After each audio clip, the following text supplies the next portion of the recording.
Hello, I'm John Rossi, a touring drummer with the love of all things animal. When I'm on the road, I visit as many zoos, aquariums... Hey, wait a minute. What's going on? Hey, what's going on there? Hello? Hello? We interrupt your regularly scheduled program to bring you Rossifari Zoo news. News you can use from the world of zoos and conservation. Every week, we bring you breaking news and analysis from around the globe, featuring the animals you love and the people who care for them. And here's your anchorman, John Rossi. Hi. Hello, how are you? Welcome back to Rossifari Zoo News, your look at everything going on in the world of zoos, aquariums, conservation, and general animal weirdness. As was mentioned by me using a slightly different voice there, I am your host, John, and I'm excited that y'all are here. So we'll do some remindery stuff at the beginning here, so make sure that you hit subscribe so you don't miss any of my Friday Zoo News episodes or any of my Tuesday interview episodes where you get to hear me talking to all of the coolest people in the zoo, aquarium, and conservation fields. And also make sure you're following along on the socials at Rossifari, on TikTok at Rossifari Pod. And also, if you want to, you can contribute to this podcast by tagging me in any stories that you think would be good for Zoo News, or emailing them to me, rossifaripod@gmail.com. And if I use your story or not, I'll still say your name at the end of the episode. Crazy good times for all involved. So we always start our Zoo News episodes by me chatting a little bit about what is going on in my life. And I got to tell y'all, it's been crazy. So just a few days ago, I got home from my latest adventure, and now I'm heading back out on another one. On the day this episode drops, I'll be heading to Colorado for a private gig at a swanky casino. We're doing a version of the show I wrote, Under the Sun, also known as Sun Records Live, also now being billed as the $1 Million Experience. Showbiz is weird, y'all, but at the end of the day, it's a show that I wrote, and it's cool, and it's fun. But the group that we are doing this for has a very specific timeline in mind, and so I had to cut the show down a little bit. So it's going to be kind of fun because it's a show that we all know really well, and we're going to be keeping ourselves on our toes a little bit by making sure that we remember the cuts and all of the stuff that I said to do. So hopefully I remember that as well as the band. Honestly, the biggest concern for me right now is that air travel has been so completely borked lately. The idea of getting all 5 of us into this area of Colorado. We're flying into 2 different airports, including Denver, which is one that has had some serious problems. And, yeah, y'all, I'm just a little nervous about it, but whatever. I guess if all else fails, as long as I get there, I can just play a 75-minute drum solo. And, who wouldn't love that? Nah, I'm sure it'll be fine. It's just crazy because honestly, with my whole career being about like traveling to play music, I've never really had any major issues before. And now I see what's happening and I'm like, oh, there are in fact crazy issues everywhere. So hopefully it goes well. But so that's the deal about my show. But the bigger deal is that I'm flying into and out of Colorado Springs, meaning I'll be heading to Cheyenne Mountain Zoo for my first visit there, and I am so excited about it. And yes, I will be doing an interview while I'm out there, which will actually be their second time on the podcast, but the first time that I'm there in person.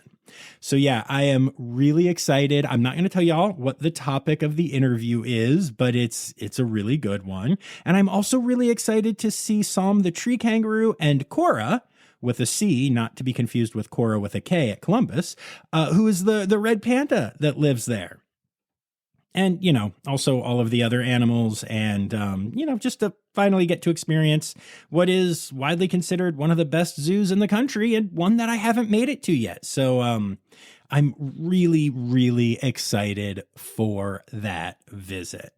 And then after that visit, I'm actually going to be hopping a flight to Phoenix, where I will be returning to Wildlife World Zoo and Aquarium for another minternship with their sea lion team. So Yeah, I'm about to have a really good week, y'all. Very, very exciting stuff. Oh, and speaking of exciting, I'm sure you've seen this by now, but in case you haven't, the Safe Tree Kangaroo Crunchathon has been going on this week, leading up to today, which is the final day of the competition. So if you're listening to this on the day it drops, this is your last chance to go and like and share the videos that you like the most to help decide the winner of the Crunchathon. It has been so much fun being involved as a member of Safe Tree Kangaroo this year.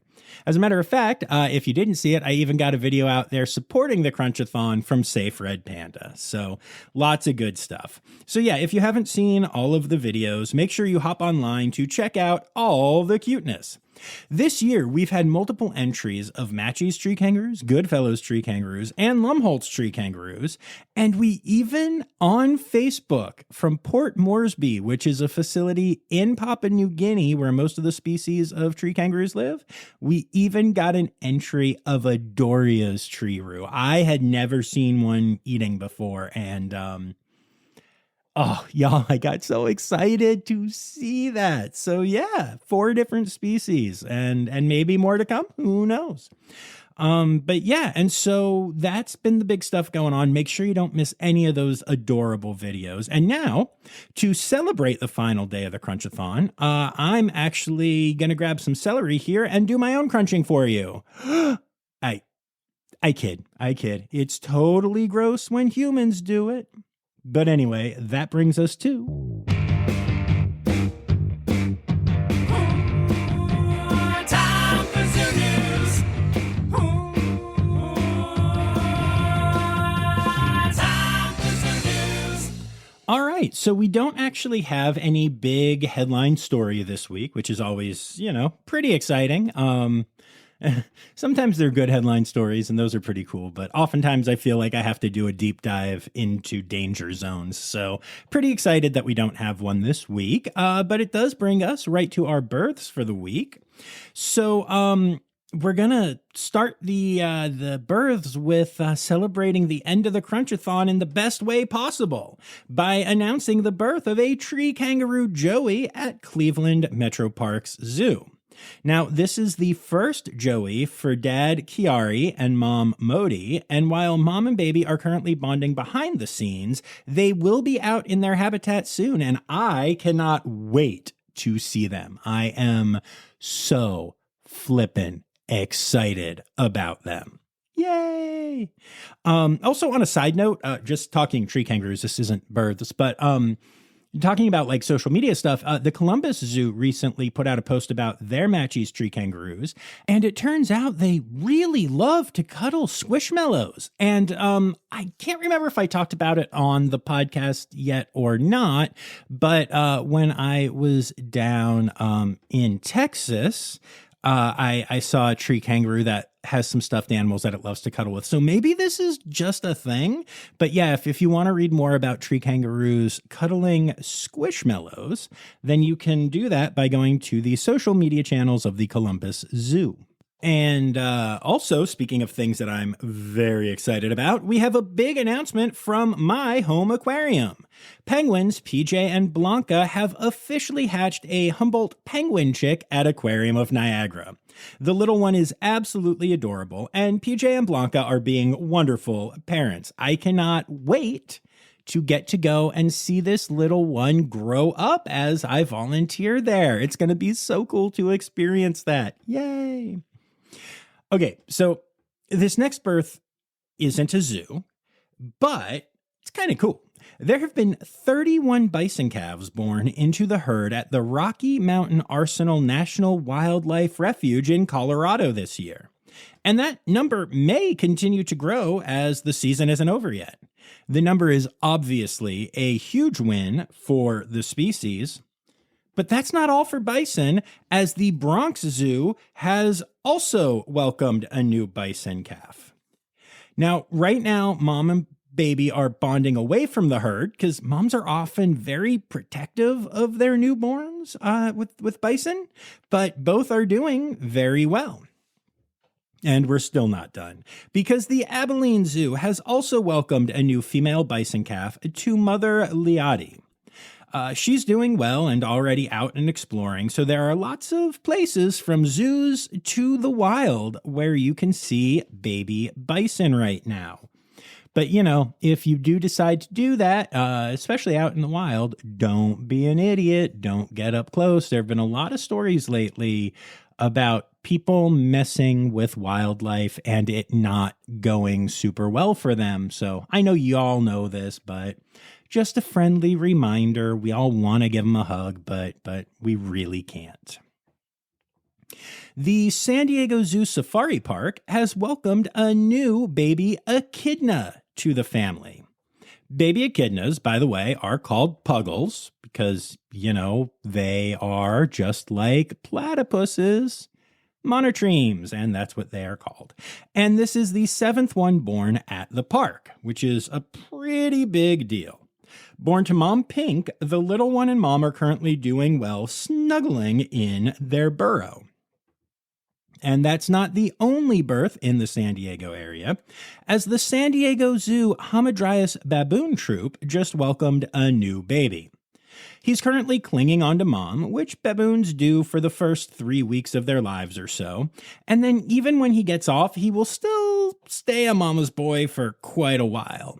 Right now, because the long fur that Hamadryas baboons have around their head hasn't grown in yet, the baby looks like it has really huge ears, but they're actually like normal sized ears for the species. They just kind of, use their hair to hide it. It's kind of like if you go to a salon and you have big ears, so you get like cool, funky hair to cover them or whatever. That's kind of what these baboons do, but, probably not on purpose. I assume not at a salon.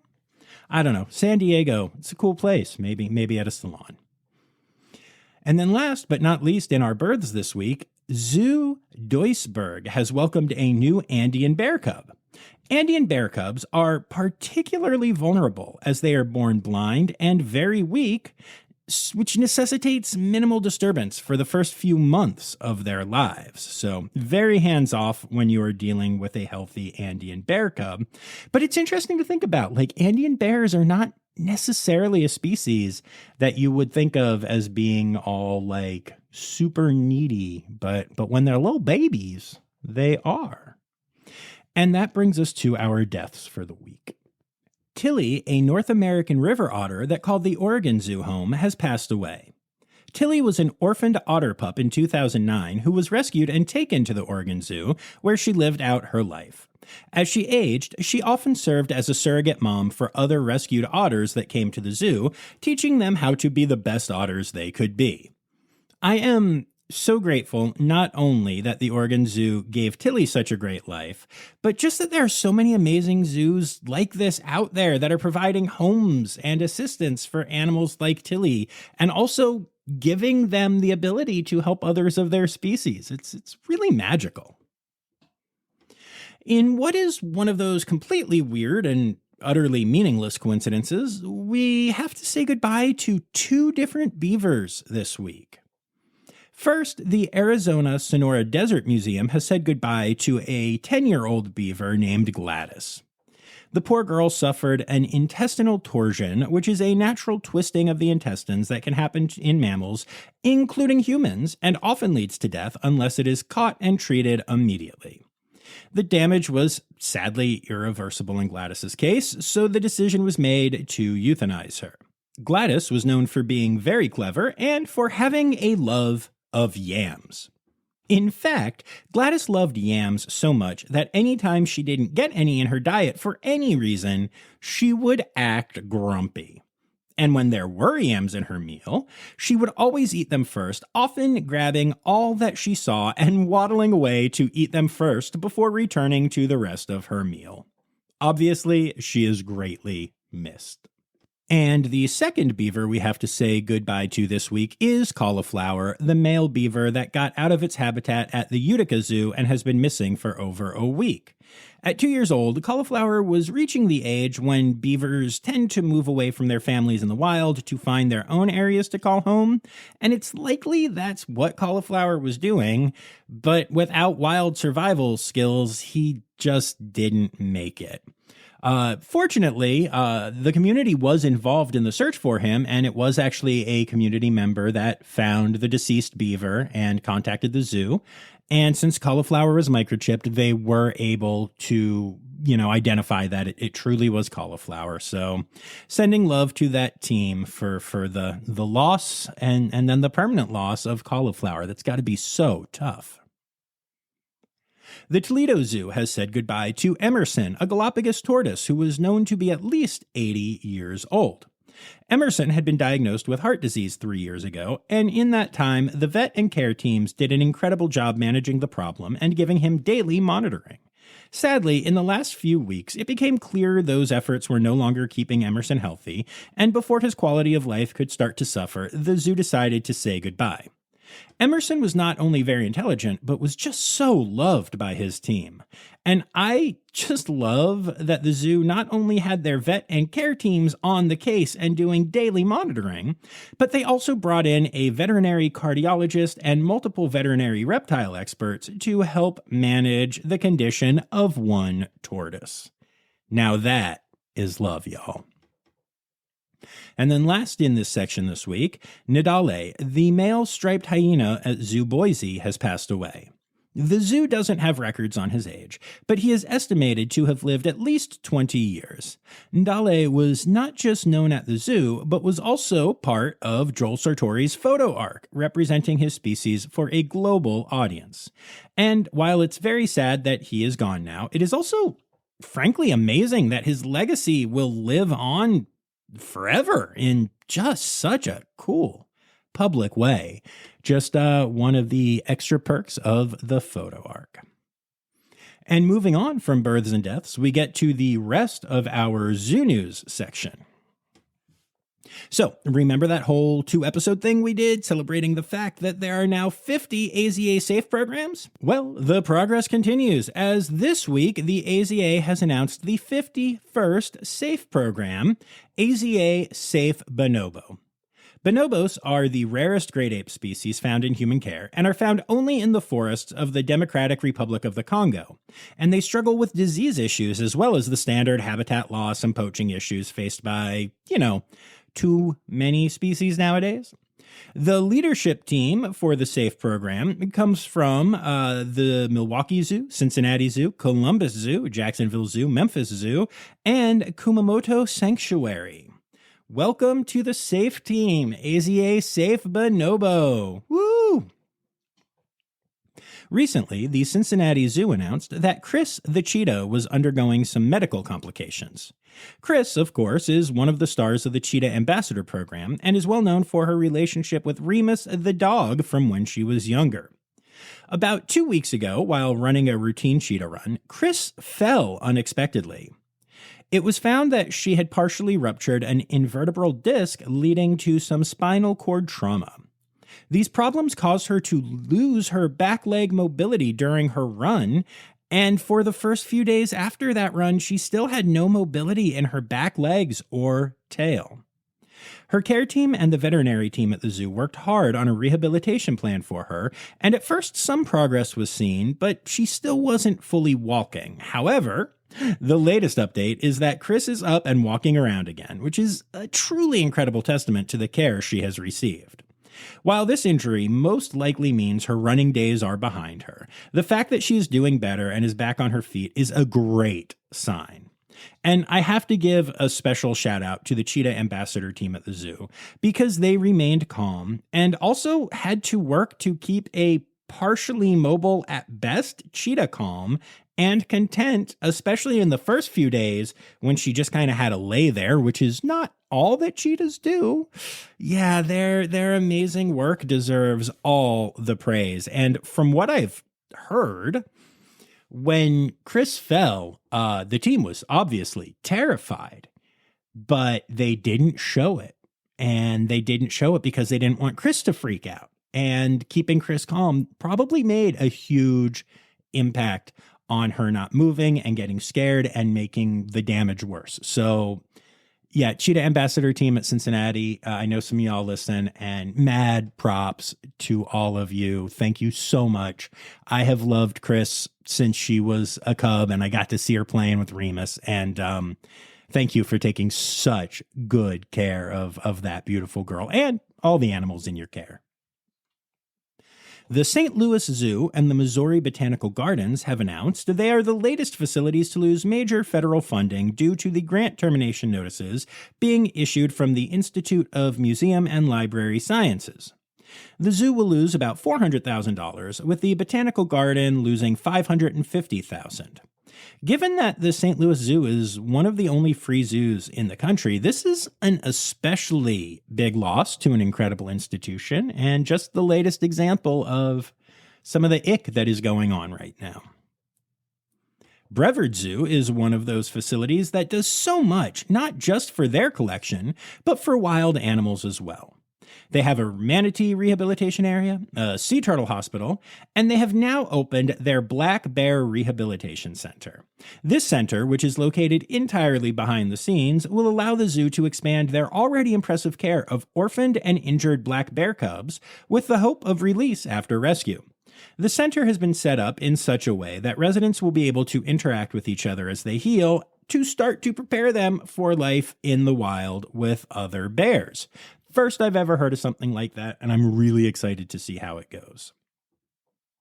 Oh, and speaking of local conservation work done by zoos, the Oregon Zoo is looking for pika watchers. Pikas are adorable tiny mammals that squeak and act cute, and every year the zoo looks for volunteers who are willing to map and survey pika populations.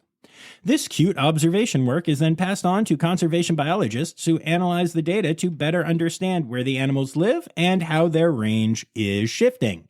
You can sign up by going to the Oregon Zoo website to do that. And yes, this is twice now that I've mentioned Oregon Zoo. I've said it like 6 or 7 times, and I'm still really scared about whether I say Oregon or Oregon or origami or... I don't think anything on this podcast scares me more. Sticking with some cool conservation work from zoos, Zoos Victoria continues to work on incredible reintroduction and Head Start programs in Australia. Or, Straya, if you're a native. Anyway, the latest success is that Guthega skinks have been bred successfully at Healesville Sanctuary and have been released in the Bogong Plains in Victoria, giving a population boost to an endangered species. These lizards aren't just there for a population boost, however. Scientists mixed genetics from a population in New South Wales with the Victorian Alps population in order to not only get new genetic diversity into the population, but also to produce a new generation of the lizard that has greater resilience to climate change. So, pretty exciting stuff. And last but not least, in zoo news, our incredible friends at Mote Marine Lab have started to function as a secondary care holding facility for manatees that are on their way to reintroduction. The idea is that Mote will take in manatees that aren't in critical condition and nurse them back to health to clear space in the primary care centers to make room for more of the critical patients. This is a wonderful collaboration between facilities, with manatees already arriving from Zoo Tampa and the Bishop Science Center that are, further along on their way to being released. And so now they can go to Mote and get fully ready to go. I love this so much. And that brings us to Conservation news time. Oh yeah. All right, so we have another rediscovery to discuss this week, which is always exciting. The South American tapir, also known as the Baird's tapir, was thought to be extinct in the Atlantic forest in the state of Rio de Janeiro in Brazil for over 100 years. However, recent applications of new technology have provided photos and videos of 3 different tapirs still living in the area, including a mother and a calf. This is important not just because of the rediscovery of the species in the area, but because the Atlantic forest has been the site of intense conservation efforts over the last few years, and the rediscovery of a species thought lost to the area serves as incredible proof that those efforts are working. And let's keep that reintroduction train rolling. The long-toed forest skink is a species that hasn't been seen in over 100 years, other than some museum specimens that were not in the best shape, so it's kind of a mystery species. Or at least it was until recently, when tech advances that were used to get more information on orangutans revealed that the skinks were alive and well. Turns out the protections being given to the lands orangutans inhabit are saving the entire ecosystem, including this skink species. Conservation in action, and a great example of what we mean when we say a species such as the orangutan is an umbrella species. When you work to save them, you save all the animals under their umbrella. Ella, Ella, under their umbrella. I'm so sorry. But hey, speaking of cool technology helping advanced conservation, the Smithsonian is launching a brand new pilot study to better understand how bats are using the lands they occupy in Virginia. The project uses acoustic recorders to track where bats forage and how habitat diversity plays a role in their lives, all without having any invasive, humans out there encouraging the bats to act differently than they would when not being observed by invasive humans. I just like saying invasive humans. Anyway, the data should lead to a much better understanding of how to protect local bats around the area the Smithsonian calls home. And sticking with cool technology, the Rhode Island Department of Environmental Management recently installed a new camera at the North Lighthouse on Block Island in the hopes of both gathering data and keeping an eye on animals there that might be in trouble. And it's working already. 8 seals were recently entangled in the area and were seen by the camera, so were able to be rescued before the situation became dire. All 8 of the seals are being rehabilitated at Mystic Aquarium and will hopefully be released once fully healed up. To change a little bit, but still actually saying positive. So, you know how we all find ourselves cringing whenever the creator of something we like shows up in the news now, because it seems like more often than not, that person is being exposed as being a terrible human and getting canceled. Well, that experience happening time and again has led me to firmly clutching my butt cheeks tight when I see anyone I like in the news, which is why I clenched firmly when I saw that Tim Sweeney, the CEO of Epic Games and the creator of Fortnite, one of my favorite video games, was popping up in the news. Imagine my surprise when I found out it's not only for good reasons, but because of something that would make it onto Zoo News. So, over the last decade, Tim has been purchasing over 56,000 acres of land in North Carolina. And the assumption from a lot of people was that he was doing this to develop the land and create a resort or expensive housing or, corporate offices, whatever. But just the opposite is true. He is working to conserve the forests, mountain, rivers, and coastal ecosystems that he now owns.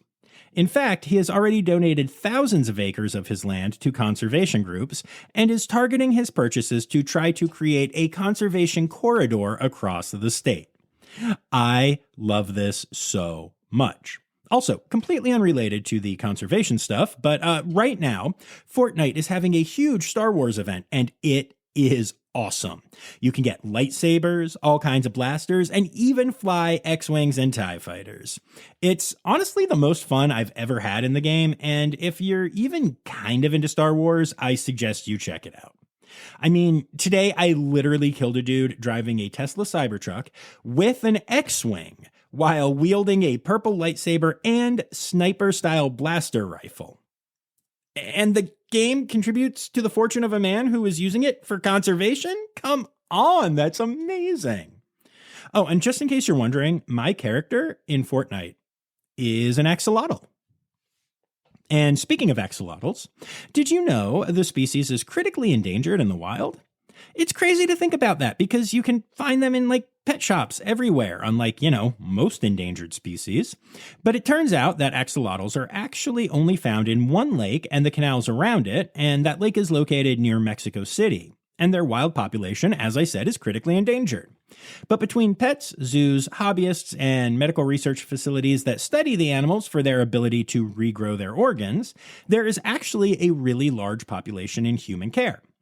And that's why a new study is so fascinating.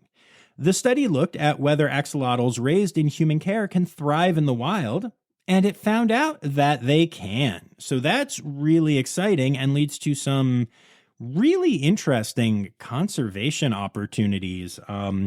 Sometimes get into some weird genetic things and concerns with that stuff, but there are just so many axolotls out there that might be a situation worth looking into further. And then one quick final note in conservation news.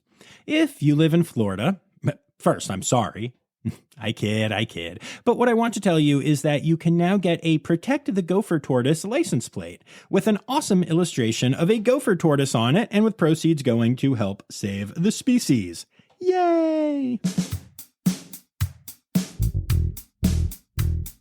It's time for other news.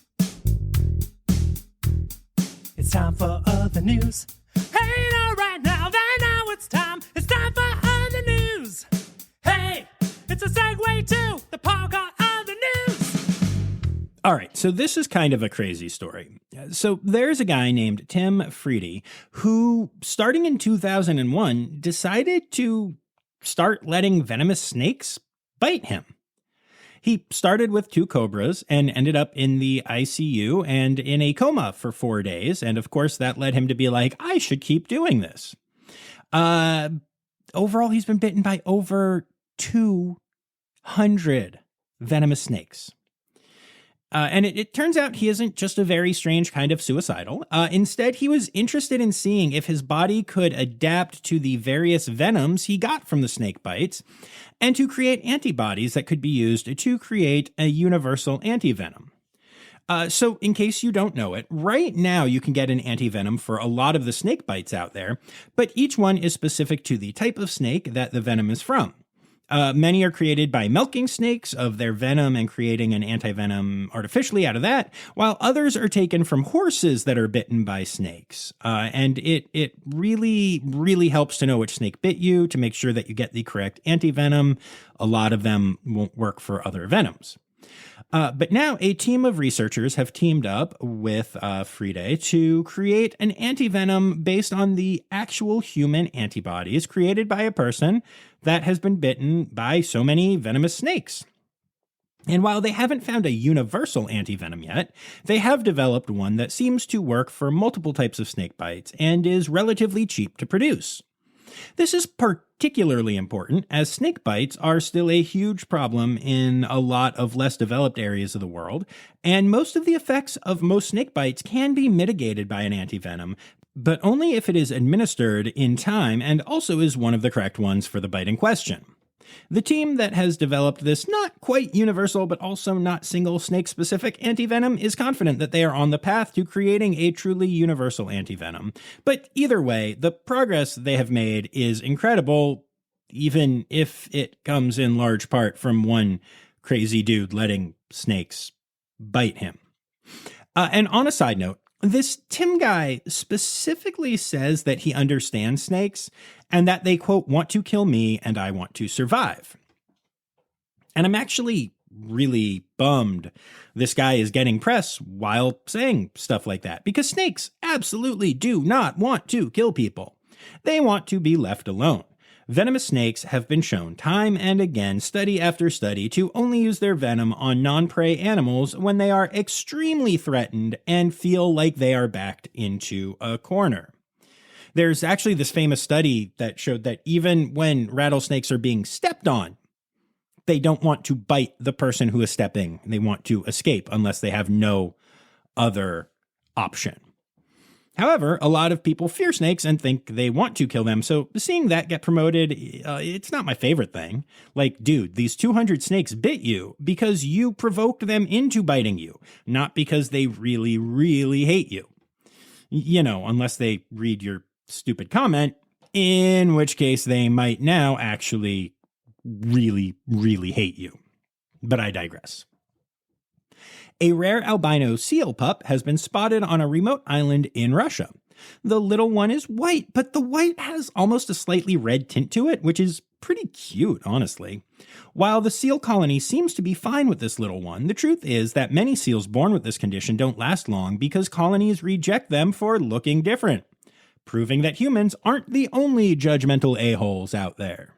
And then 2 quick stories for you here in other news. There's a really cool photo out there of a coyote drinking water from a skylight on top of a hair salon in Los Angeles. Not sure if it is the same hair salon that the Hamadryas baboons go to. Ooh, yeah, that's a callback from way back in the episode. But yeah, it's also not super newsworthy, but it's really worth checking out. So go find it online because coyotes are really cool animals.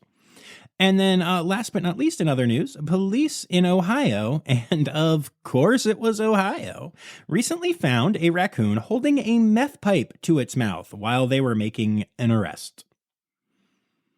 I could go into more details, but really, why would I? Oh, animal holidays. Animal holidays. Hey! All right, May is National Duckling Month, National Lake Cleanup Month, and No Mow May. And then May 9th is International Chameleon Day. The 10th is World Binturong Day. Woo! National Shrimp Day. Ick. And World Migratory Bird Day. For me, it's World Binturong Day. And then May 13th is Frog Jumping Day, and those are your animal holidays for the week.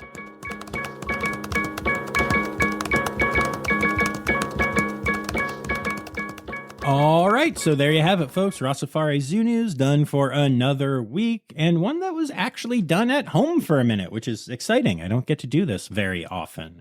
I would like to take a moment to say thank you to my Red Panda level patrons, Dr. Laura Schenk, Dr. Stephen Williamson, Barbara Bennett, Jenny Owens, Melissa Reed, Carrie Kirkpatrick, John Lewis, who is also here for stickers, and Kevin Williams. And also for all of my Red Panda and Binturong level patrons, or anyone else who likes to buy the stickers, any of the other patrons that like to buy stickers. The stickers for April have obviously been delayed. I mentioned to y'all before that unfortunately Laura, the incredible artist that does those, lost her cat and is very much in mourning, and I know we all understand that. And Laura and I actually spoke right before I recorded this, and she's just going to send those stickers along with the May stickers, and throw in a little special bonus as a way of saying thanks for understanding. And I know that everyone here is a crazy animal lover, so you all get it. So thank you for understanding as well. Speaking of thank yous, I would also like to thank everyone who contributed to this week's episode, including Anya Keene, Colleen Linehan, Kim Cooley-Croninger, Carrie Kirkpatrick, Kevin Williams, Emily Rockbook, Sam Evans, Dr. Laura Schenk, Dr. Natalie Taco, Ali Malensky, Kay Malensky, The Malenskys. Ann Yoshioka, Maddie Pats, Jacob Zinn, Becca Robinson, Sarah Gilsel, Dr. Zoe Rossi, Lizard Dunlevy, Barbara Bennett, Crystal Chapman, and Jay Dunkley. Thank you all so much for sending me cool things this week. I appreciate y'all.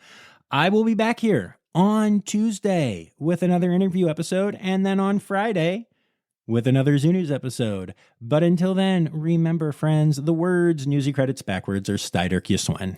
The Rossifari podcast is produced, hosted, and engineered by John Rossi. Editing and fact-checking by John and Dr. Zoe Rossi. Our theme song is Sevens by Nathan Burke, performed by Nathan and John. Interrupting John theme and additional voices by Taylor Isaac Gray. You can reach John directly on Instagram and Facebook at Rossifari or by email at rossifaripod@gmail.com. Rossifari is part of the Daydreamer Media Network. Now, stop listening to me and go visit a zoo.